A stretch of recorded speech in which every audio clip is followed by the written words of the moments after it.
Bagaimana sikap terbaik bagi kita seorang muslim apabila tertimpa musibah? Apakah boleh menangis dan menyesali semua yang terjadi? Mohon nasihat dari Ustaz. Syukran. Bismillah, walhamdulillah, wassalatu wassalamu ala rasulillah, la hawla wa la quwata illa billah.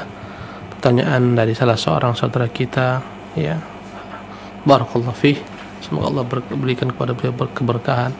Bagaimana sikap yang harus diperbuat seseorang ketika dia menerima musibah? Dibolehkankah dia menangis atas musibah yang datang menimpanya?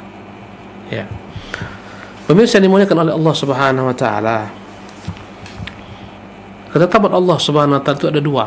Pertama namanya adalah ketetapan, ya, al-kauni, ketetapan yang sifatnya umum. Di antaranya adalah musibah yang tidak kita sukai, penyakit, hilangnya harta benda, datangnya bencana alam, hilangnya nyawa sebagai orang yang kita cintai. Ini adalah merupakan al-hukmul kauni, ya, ketetapan sifatnya kauni yang kita harus sabar menerimanya. Ada yang namanya ketetapan syar'i, perintah-perintahnya, larangan-larangannya, yang kita pun diperintahkan untuk sabar mengerjakan perintah, sabar menjauhi larangan. Itulah yang Allah katakan, fasbir li hukmi rabbika, sabarlah engkau dengan ketetapan Tuhanmu. Baik ketetapan itulah ketetapan kauni berupa bencana alam yang tak kita senangi, tak kita sukai, atau penyakit yang datang mendera, ya, kematian dan semacamnya, ataupun ketetapan syar'i, perintah-perintahnya, perintah salat, larangan berzina, larangan riba. Kita sabar dalam menjalankan perintah, sabar menjauhi larangan, sabar menerima ketetapan-ketetapan kauni. Maka sikap yang kita ambil ketika datang musibah ini, sebagaimana ya Allah Subhanahu wa taala katakan dalam Al-Qur'an Al-Karim, lanabluwannakum bisyai'in minal khawfi wal ju'i wa naqsim minal amwal wal anfusi wath thamarati wa basyirus sabirin.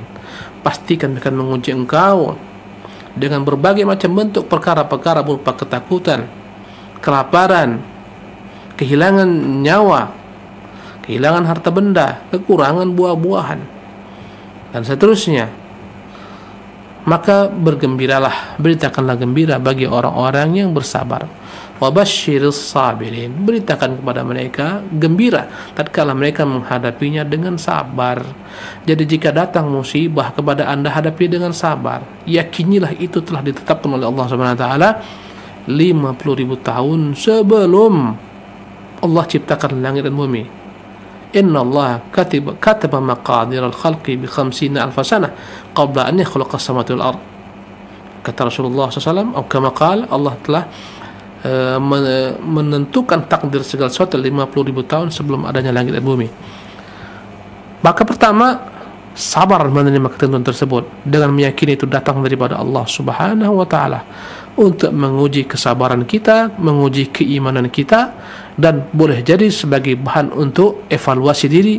Jangan-jangan gara-gara dosa kita, karena dalam Al-Quran banyak ayat mengatakan musibah datang disebabkan karena dosa-dosa kita. Ya, kata Allah Subhanahu wa taala, "Dhaharal fasadu fil barri wal bahri bima kasabat aydin nas." Telah muncul berbagai macam bentuk kerusakan di daratan, di lautan dengan sebab buah tangan manusia, kejahatan tangan-tangan manusia. Subhanallah. Linudhiqahum ba'dalladzi 'amilu, agar kami timpakan kepada mereka hukuman atas apa yang mereka perbuat. Boleh jadi musibah datang gara-gara dosa. Kalau andai kata banyak dosa diperbuat manusia, datanglah musibah secara umum yang akan, yakni, menyapu bersih semua manusia, yang bersalah, yang tak bersalah, yang berdosa, yang tak berdosa, semua disapu oleh Allah Subhanahu wa taala. Itulah yang Rasulullah SAW pernah sebutkan ketika salah seorang saya bertanya, Rasulullah, anuhlaku wa fina salihun, apakah kami dibinasakan Allah sementara di tengah-tengah kami masih ada orang salih? Kata Nabi SAW, naam ya, idza kathrul khabath, jika terlampau banyak keburukan, kemaksiatan, maka semua akan kena walaupun ada orang-orang salih. Subhanallah. Ya, ini dampak daripada maksiat. Jadi kewajiban Anda ketika datang musibah, pertama bersabar, kedua meyakini itu datang daripada Allah SWT. Yang ketiga, hendaklah Anda berupaya untuk, ya, mengevaluasi diri Anda. Ya, boleh jadi ini gara-gara dosa-dosa Anda atau dosa kaum muslimin lainnya. Setelah itu ikatkan mereka agar kembali kepada Allah Subhanahu wa taala. Sebagaimana yang pernah disebutkan dalam kitab Ad-Da' Dawa, pernah terjadi gempa pada masa Umar. Kata Umar radhiyallahu anhu arda, "Innallaha yasta'tibukum fa'tibu." Allah ini menegur kalian, maka ingat, demi Allah, andai kata gempa kembali akan terjadi, kuusir kalian dari negeri Madinah ini. Subhanallah. Ini di syai'in ahdatsumuhu, terjadi gara-gara apa yang kalian berbuat daripada dosa-dosa. Subhanallah. Apa kata Allah Subhanahu wa taala, "Wa basyiris sabirin alladzina idza asabathum musibatun qalu inna lillahi wa inna ilaihi raji'un." Berikutnya, tatkala Anda dapat musibah, Allah berikan kepada kita bimbingan, hendaklah kita mengucapkan kalimat istirja, inna lillahi wa inna ilaihi raji'un. Ya Allah, sesungguhnya kami ini adalah milik-Mu dan sesungguhnya kami akan kembali kepadamu. Inilah istirja yang diajarkan oleh Quran tentang orang-orang yang bersabar ketika dapat musibah. Mereka hanya mengatakan inna lillahi wa inna ilaihi raji'un. Ya Allah, Allahumma ajirni fi musibati, sebagaimana dalam hadis Nabi SAW, dalam hadis Ummu Salamah, Allahumma ajirni fi musibati wa akhlif li khairan minha. Ketika meninggal Abu Salamah, maka ketika itu Rasulullah menyuruh Ummu Salamah untuk mengucapkan doa ini, Allahumma ajirni fi musibati wa akhlif li khairan minha. Ya Allah, berikanlah ganjaran pada musibahku ini dan gantikanlah aku dengan lebih baik daripadanya. Apa kata Ummu Salamah? Siapa yang lebih baik daripada Abu Salamah? Kemudian dia ucapkan pula kalimat ini. Dia ucapkan doa ini. Ternyata Allah kabulkan. Setelah masa iddahnya selesai, Allah gantikan Abu Salamah dengan Rasulullah sallallahu alaihi wasallam.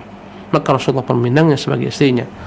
Maka hendaklah Anda beristirja, mengucapkan apa-apa yang diucapkan oleh Allah Subhanahu wa taala dan apa yang diucapkan oleh Nabi yang mulia sallallahu alaihi wasallam. Kemudian, bolehkah kita menangis? Menangis tak menjadi masalah, tak dilarang. Ketika kita terkena musibah, kita menangis. Itu fitrah manusia. Ketika anak Nabi yang mulia SAW Ibrahim, Allah cabut nyawanya. Subhanallah. Perhatikan, Nabi Muhammad, kekasih Allah, Sayyidu al-Khalqi ajma'in, Allah uji, Allah wafatkan putra yang diharapkan. Sudah lama mengharapkan kelahiran seorang anak laki-laki. Setelah meninggal sebelumnya putra-putranya, meninggal Tahir, meninggal Qasim. Ini Ibrahim pun meninggal pula. Nabi SAW menangis. Bertanyalah sebagian sahabat, ya Rasulullah, ma hadha? Ya Rasulullah, mengapa Anda menangis? Kata Nabi SAW, sesungguhnya Allah menghukum bukan dengan tangisan ini, tapi Allah menghukum dengan perbuatan-perbuatan. Meratap, menampar-nampar wajah, itu yang bermasalah. Berteriak histeris-histeris, itu yang bermasalah. Ya, menghujat takdir Allah Subhanahu wa taala, ini yang menjadi masalah. Adapun menangis bagian daripada perkara fitrah yang dibolehkan ketika seseorang terkena musibah. Wallahu tabaraka wa taala alam.